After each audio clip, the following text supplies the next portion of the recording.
다 같이 묵도하심으로 사순절 세 번째 예배를 드리겠습니다. 내가 하나님 여호와께서 하실 말씀을 들으리니 무릇 그의 백성 그의 성도들에게 화평을 말씀하실 것이다. 그들은 다시 어리석은 대로 돌아가지 말지로다. 하나님은 여기시니 이 예배하는 자가 영과 진리로 예배할지니라. 아멘. 사랑의 하나님, 어려운 시기에 흩어져서 예배드리는 주님의 백성들이 영과 진리로 함께 모였습니다. 저희들의 예배 가운데 함께하여 주시고 힘들지만 주님의 이름으로 잘 이겨내게 하여 주옵소서. 우리의 삶 가운데 말씀하여 주시고 이 시간 예배를 통해 들려주신 그 말씀 듣고 새 힘을 얻게 하여 주옵소서.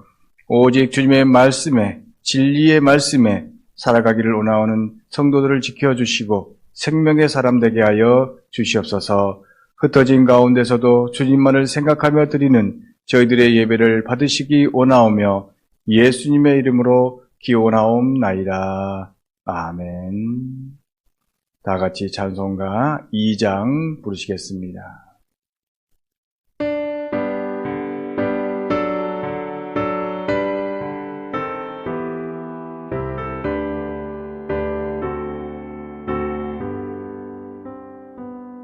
찬양 성부 성자 성령 성삼위일체께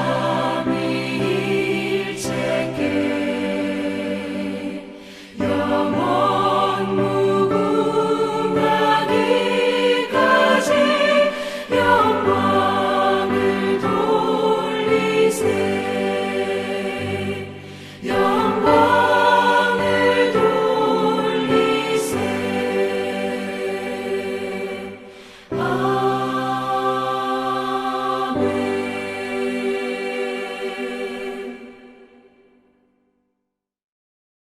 사도신경으로 우리의 신앙을 고백하겠습니다. 나는 전능하신 아버지 하나님 천지의 창조주를 믿습니다. 나는 그의 유일하신 아들 우리 주 예수 그리스도를 믿습니다. 그는 성령으로 잉태되어 동정녀 마리아에게서 나시고 본디오 빌라도에게 고난을 받아 십자가에 못 박혀 죽으시고 장사된 지 사흘 만에 죽은 자 가운데서 다시 살아나셨으며 하늘에 오르시어 전능하신 아버지 하나님 우편에 앉아 계시다가 거기로부터 살아있는 자와 죽은 자를 심판으로 오십니다. 나는 성령을 믿으며 거룩한 공교회와 성도의 교제와 죄를 용서받는 것과 몸의 부활과 영생을 믿습니다. 아멘. 다 같이 찬송가 304장 부르시겠습니다.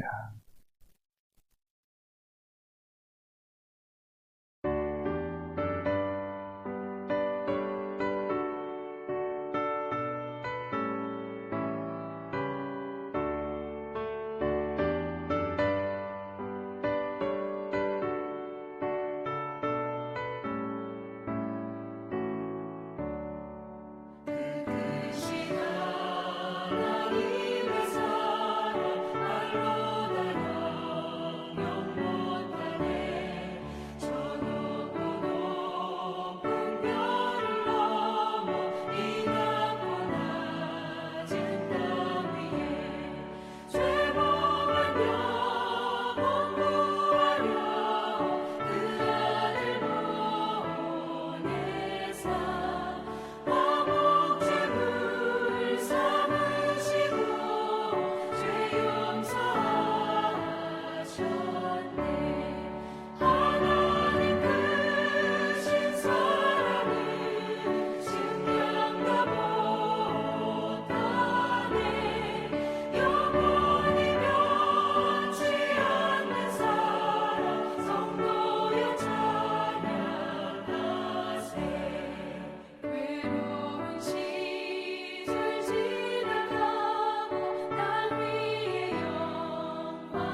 예배를 위해서 정금녀 장로님 기도해 주시겠습니다.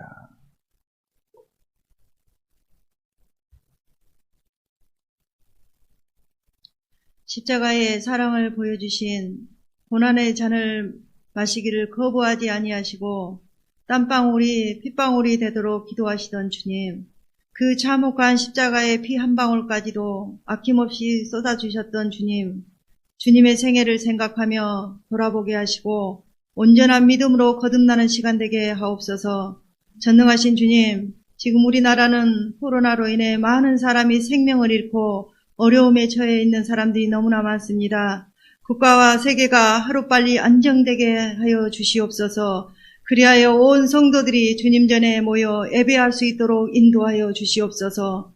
주님, 이 시간 성도들을 기억하시어 코로나로 인해 예배를 드리지 못하고 있습니다. 성도들이 어느 곳에 있든지 믿음을 잃지 않게 하시고 있는 자리에 사순절 주님을 생각하며 기도하게 하옵소서. 또한 연로하신 어르신들이 많습니다. 건강을 지켜주시고 이 어려운 시국에 서로서로 사랑을 나누는 훈훈한 정을 나누는 성도들 되게 하여 주시옵소서. 전능하신 하나님 아버지, 이 시간 단위에 세우신 목사님, 영상 예배를 위해 애쓰고 수고하십니다. 그 수고가 헛되지 않게 하시고 이 영상 예배를 통해 서로 동일한 은혜 받을 수 있는 시간 되게 하여 주시고 함께 하여 주시옵소서. 이 모든 것들 주님께 맡겨오며 거룩하신 예수님의 이름으로 간절히 기도드리옵나이다. 아멘. 아멘. 흩어져서 예배드리는 성도들에게 주시는 하나님의 말씀은 마태복음 5장 21절에서 26절 말씀입니다. 마태복음 5장 21절에서 26절 말씀을 제가 봉독해 올리겠습니다. 옛 사람에게 말한 바 살인하지 말라. 누구든지 살인하면 심판을 받게 되리라 하였다는 것을 너희가 들었으나 나는 너희에게 이르노니 형제에게 노하는 자마다 심판을 받게 되고 형제를 대하여 나가라 하는 자는 공회에 잡혀가게 되고 미련한 놈이라 하는 자는 지옥불에 들어가게 되리라.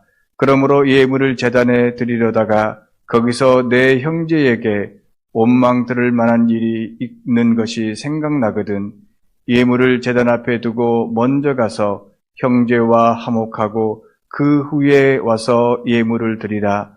너를 고발하는 자와 함께 길에 있을 때에 급히 사화하라. 그 고발하는 자가 너를 재판관에게 내어주고 재판관이 옥리에게 넣어주어 옥에 가둘까 염려하라. 진실로 내게 이르노니 내가 한 푼이라도 남김이 없이 다 갚기 전에는 결코 거기서 나오지 못하리라. 아멘. 우리가 잘 아는 대로 세례 요한은 개혁가였습니다. 잘못된 것을 보고 그냥 넘어가지 않는 사람이었습니다. 특히 바리새인들이나 사두개인들이 정말 잘못된 그 모습들을 보고 아주 잔인한 말을 했죠. 독사의 자식들아, 악마의 자식들아, 이렇게 말을 했습니다. 당시 지도자들에게 그렇게 저주를 품었습니다. 부었습니다. 그리고 또한 왕에게까지도 잘못된 것은 제대로 짚었습니다. 어찌 보면 누구나 할 수 있는 일처럼 보입니다. 자유가 보장되는 나라에서는 표현의 자유가 있기 때문에 국가 지도자를 향해서 이런 말 저런 말 다 할 수 있습니다. 지금 우리나라에서는 대통령에게라든지 누구에게도 표현의 자유를 가지고 자기의 의사에 따라서 말할 수 있는 것이죠. 어쩔 때는 저런 말까지 할 수 있느냐, 대단한 나라다 이런 생각할 정도로 말을 하는 경우도 봤습니다. 어쨌든 간에 우리나라는 거짓말 아니면 자신의 감정을 솔직하게 또 자신의 주장을 당당하게 펼 수 있는 나라인 것입니다. 그런데 중국이나 일본은 조금 우리나라보다 못합니다. 중국이야 원래 그런다고 하지만 일본도 그런다고 하는 사실, 언론 통제가 심하다고 하는 그 사실을 우리는 요 근래에 더 깨닫게 되는 것입니다. 일본 언론은 정부를 비판하기보다는 정부의 눈치를 보는 게 사실이라고 합니다. 그래서 원수구에 또 국가 원수를 향해서 쓴소리를 한다라고 하는 것은 언론이나 일반인에게 쉽지 않는다고 합니다. 매년 국경 없는 기자회에서 언론 자유 지수를 발표합니다. 그러니까 기자들이 모여가지고 어느 나라가 언론의 자유를 정말로 잘 주고 있느냐, 보장되고 있느냐, 그거에서 말을 하고 있는데, 북한이 179위, 작년 기준입니다. 중국이 177위, 그러니까 중국이나 북한이나 거기죠. 그렇다면 일본은 67위입니다. 미국은 48위, 대만은 42위입니다. 그러면 우리나라는 몇 위가 될까요? 작년 기준인데 41위입니다.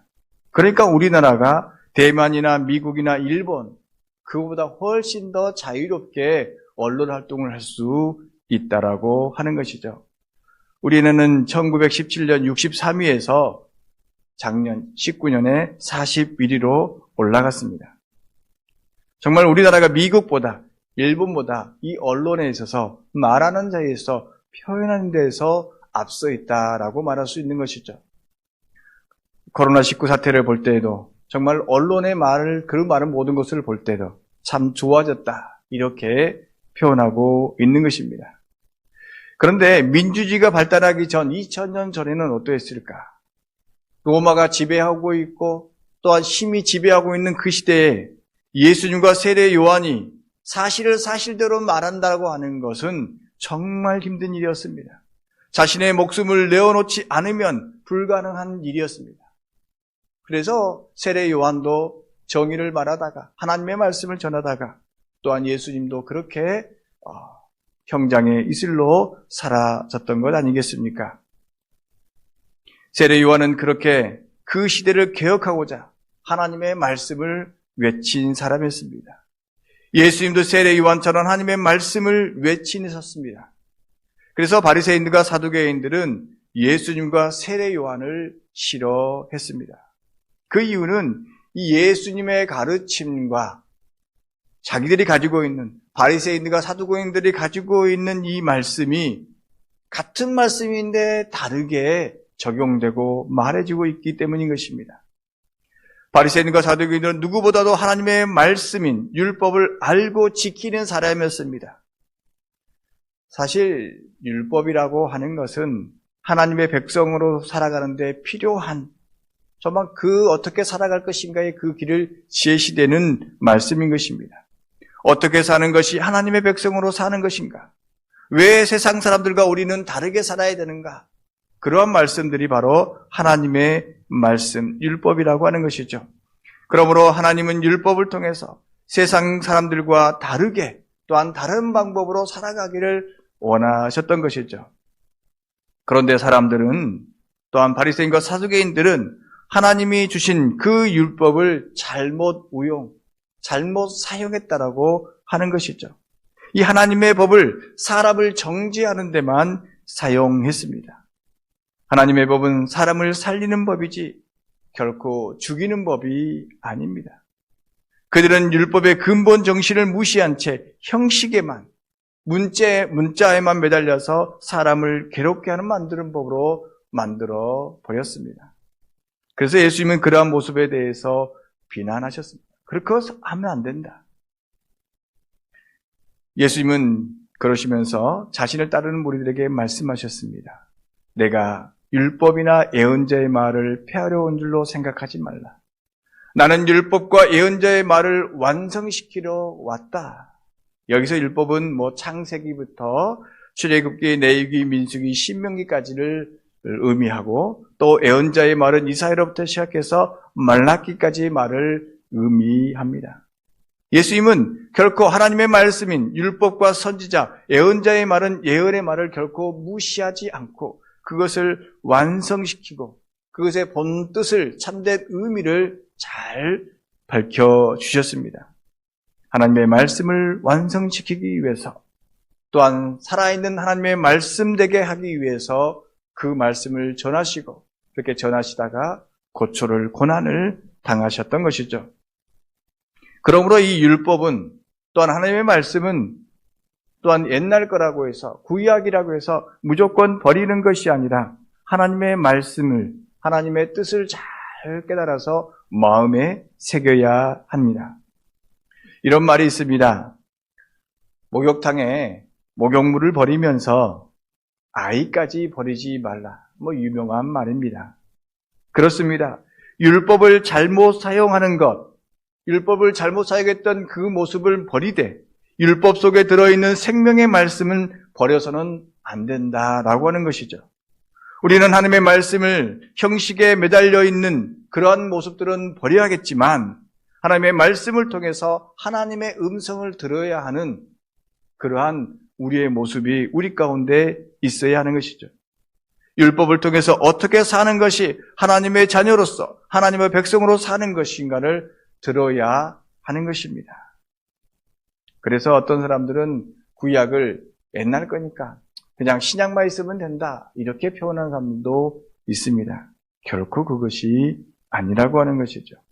하나님은 어제도 오늘도 내일도 살아계셔서 우리에게 말씀하시긴 그러한 분이기에 구약이나 신약이나 모든 말씀 속에서 하나님의 참된 의미를 깨달아야 하는 것입니다. 우리는 하나님의 나라의 백성입니다. 성도입니다. 그러므로 우리는 하나님의 영광을 위해서 세상의 빛처럼 소금처럼 살아야 하는 존재입니다. 더 착한 행실을 가져야 합니다. 율법을 가진 서기관이나 바리새인들보다 더 나은 삶을 살아야 합니다. 그러므로 하나님께 영광을 돌리기 위해서 그 누구보다도 더 착한 삶을 살아야 한다라고 예수님께서는 말씀하고 있습니다. 서기관과 바리새인들은 형식으로 하나님의 법을 지켰지만 성도된 우리는 마음에서 우러나는 성령의 법으로 살아나야 하는 것입니다. 우리의 삶의 자리에서 성령의 법 살 때 사람을 살리는 생명의 사람이 되고 그것으로 하나님께 영광을 돌리게 되는 것입니다. 그런 의미에서 예수님은 율법 중에서 오늘 10계명의 말씀, 그 말씀 하나를 가지고 실제적으로 설명하고 있습니다. 예수님은 10계명 중 살인하는 것에 대해서 말씀하시면서 그것을 완성시키시고 그것을 통해서 어떻게 하면 사람을 살리는 것인가 그것을 말해주고 있는 것입니다. 살인을 하면 당연히 심판을 받는 게 맞습니다. 그런데 예수님은 살인뿐만 아니라 형제와 자매에게 성내는 사람, 그 사람도 심판을 받는다라는 것이죠. 이 중요한 것은 여기서 심판이 아닌 것입니다. 그러니까 우리가 화를 냈다, 그래서 심판을 받는다, 두려워하는 그것이 아니라고 하는 것이죠. 여기서 예수님께서 말씀하시고 있는 것은 심판이 아니라 성내지 말라, 화내지 말라, 이것에 있는 것이죠. 살인과 형제에게 화를 내는 것, 이것은 같은 벌을 받는 것이라고 말씀하시면서 우리에게 다가오는 것은 그겁니다. 살인하지 말라, 화내지 말라, 이거지. 우리에게 심판이 있을 것이다. 심판에 강조하고 있는 것이 아니죠. 심판으로 우리를 죽이려 하고 목죄이고 있는 것이 아니라고 하는 것입니다. 그런데 바리새인들과 사두개인들은 그 후자, 결과에만 목매이고 있는 것이죠. 예수님께서 말씀하신 살인은 우리의 몸뿐인 우리의 육신, 육체의 살인뿐만이 아니라 인격적인 살인까지도 확장시키고 있습니다. 말이나 행동으로 사람의 인격에게 상처 주는 것, 그것으로 사람의 마음을 상하게 하고 삶의 의욕을 꺾는 것도 살인이다. 이렇게 표현하고 있습니다. 어떻습니까? 자신의 분을 참지 못하고 다른 사람을 향해서 화의 독화살을 쏟는 사람들. 뉴스를 보니까 요즘에 마스크 때문에 힘든데 마스크 못 샀다고 해서 의사에게 막 화를 내는 사람. 또 뉴스를 보니까 자신이 분이 난다고 해서 차를 막 자기 마음대로 150, 170 팔고 막 광란에 질주하는 사람. 자신에게 있는 그 모든 것을 통해서 다른 사람에게 나갈 때 그것은 사람을 죽이는 살인과도 같은 것이죠.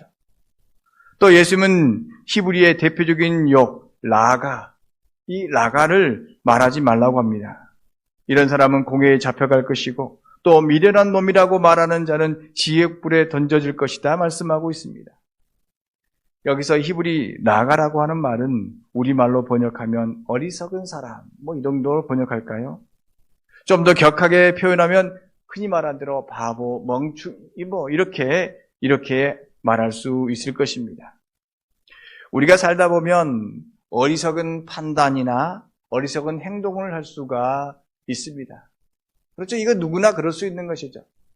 그거에 대해서 비난을 할 수가 있습니다. 그런데 그것도 너무나 심하게 비난해서 당하는 사람이 너무나 힘든 모습을 가끔 봅니다. 감정이 앞서서 또한 정말 그런 모습들을 나타내기도 합니다. 어쨌든 간에 우리는 어리석은 실수는 있을 수가 있습니다. 어린아이가 어머니를 돕다가 그릇이 미끄러져서 깨트릴 수도 있습니다. 제가 뉴스를 보니까 어떤 아이는 어머니의 고급 화장품을 갖다가 깨끗이 씻는다고 세탁기에 집어넣고 깨끗하게 돌렸다고 합니다. 이런 실수도 있죠. 저도 어려서 비누가 너무 딱딱한 거예요. 빨래 비누가. 그래서 빨래할 때 거품 내기가 너무나 힘들어하는 어머니의 모습을 보고 저걸 물속에다가 불려놓으면 어머니가 쓰기에 편하겠다. 그래서 그 비누를 물속에다 담궈놨습니다. 어머니가 깜짝 놀랐죠. 그래서 혼이 났던 기억이 납니다. 우리는 이처럼 우리의 상황 속에서 우리의 잘못된 생각 때문에 짧은 이성, 지식 때문에 어리석은 행동을 할 수가 있습니다. 그렇다고 해서 그들을 바보로 멍청이라고 놀려서는 안 되는 것입니다. 그들은 그들의 생각에서 그렇게 할 수밖에 없었습니다. 또한 율법을 잘 몰라서 지키지 못했다고 해서 바보라고 멍청이라고 폄하해서는 안 된다라고 하는 것이죠. 바리새인들과 사두개인들은 그러한 태도를 가졌습니다. 율법을 몰라서 한 행동을 어리석고 또한 미련한 행동이라고 그들을 놀렸던 것이죠. 그리고 그들을 진짜로 그렇게 대했던 것이죠. 그런데 사실 어찌 보면 그렇게 말하는 바리새인들과 사두개인들이 진짜 바보이고 멍청이일 거라 생각해 봅니다. 사람을 폄하하고 무시하는 태도가 사람의 마음을 죽이기 때문에 예수님은 그렇게 하지 말라고 당부하고 있는 것입니다. 예수님은 그렇게 하는 바리새인들과 사두개인들보다 더 착한 행실로 그러한 모습들 속에서 잘못된 것들을 하는 것을 통해서 나무랄 것이 아니라 오히려 그들을 감싸고 그들과 함께할 것을 말씀하고 있습니다. 하나님의 말씀으로 사람을 평가하는 것이 아니라 사람을 살리는 데 힘쓰라고 말씀하고 있는 것입니다. 예수님의 이 가르침은 형제들을 사랑으로 대하고 악한 마음을 가지고 대하지 말라라고 하는 것입니다.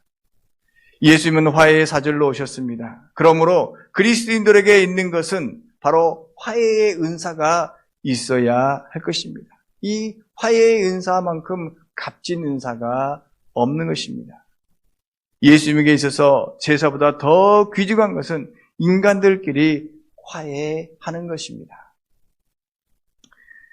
순천 의료원에 대구 지역에서 자가격리자들이 있었는데 그들이 병원에 가야 되는데 병원에 못 가니까 순천 의료원에 13일 날 30명이 들어왔다고 합니다.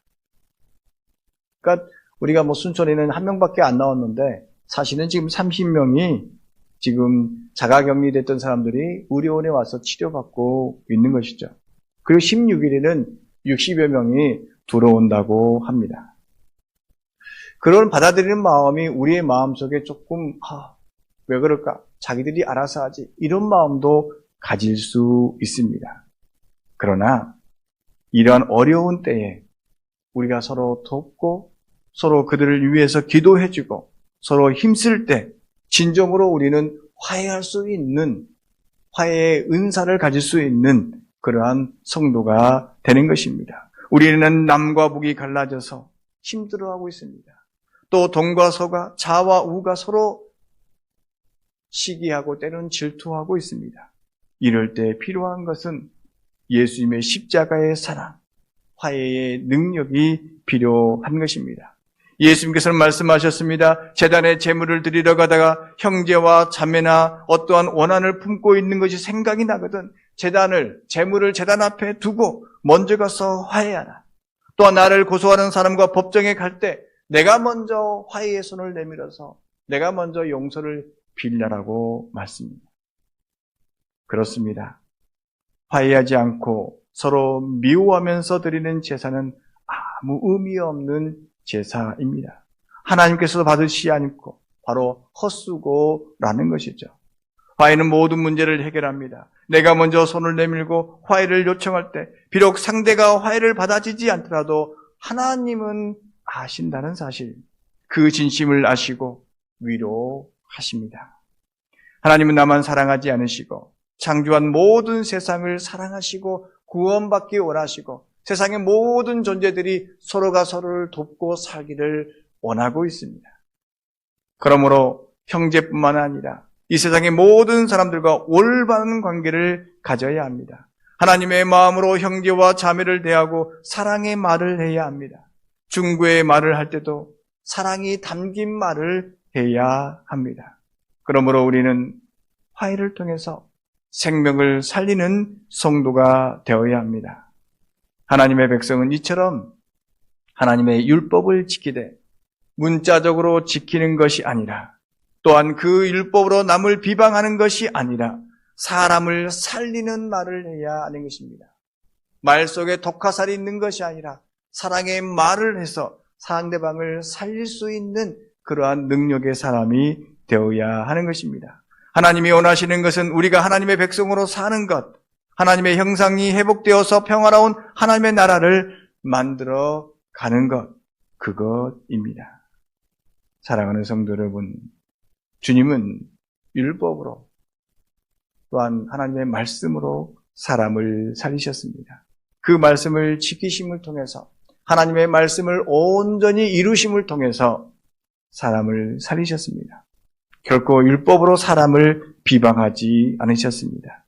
율법을 완성시키신 주님께서 오늘 우리에게도 말씀하십니다. 하나님의 율법으로 화해의 손을 내밀라라고 말씀하고 있습니다. 하나님의 말씀으로 남을 해치거나 비방하지 말고 나를 살리고 다른 사람을 살리는 성도가 되라고 말씀하고 계십니다. 악한 것은 머리되 하나님의 구원을 이루고 하나님 앞에서 화해를 이루는 성도가 되기를 바라고 계십니다. 기도하겠습니다. 우리에게 사랑의 음성을 들려주신 하나님, 주님의 말씀, 그 말씀을 우리가 듣습니다. 주님의 주신 말씀으로 오늘 하루를 살아가게 하시니 참 감사합니다. 우리가 더욱 바라는 것은 우리의 말로 다른 사람을 살리는 성도가 되게 하여 주시옵소서. 우리의 입술을 통해서 생명의 말을 하고 생명의 씨앗을 뿌리는 자 되게 하여 주시옵소서. 또한 우리에게 주님처럼 화해를 통해서 나를 살리고 다른 사람을 살리는 성도가 되게 하여 주시옵소서.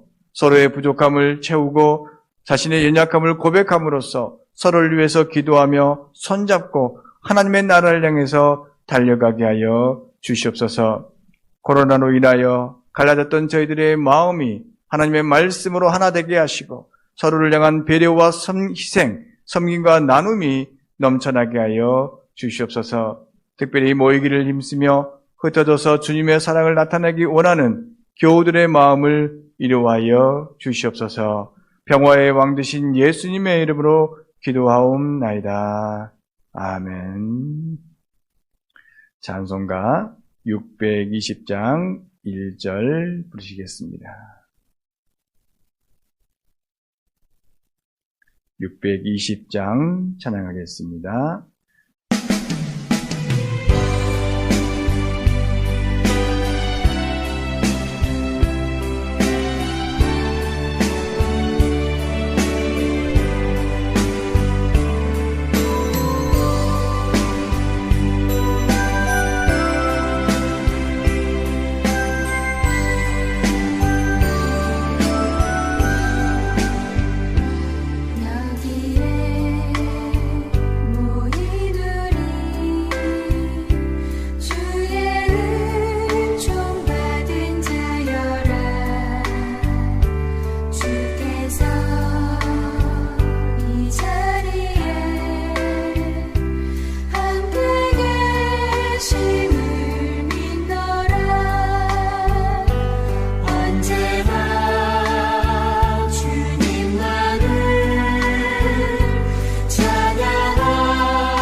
승리를 믿노라.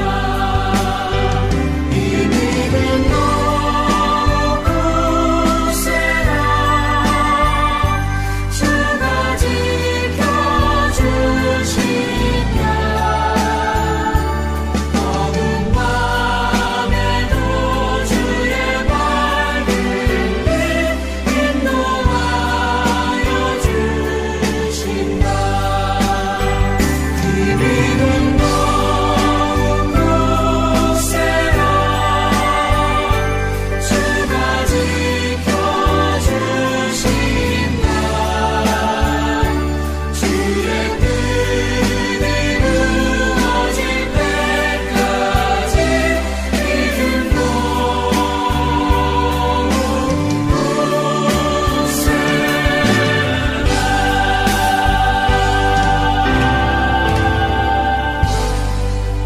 앞뒤 좌우 인사하겠습니다. 반갑습니다.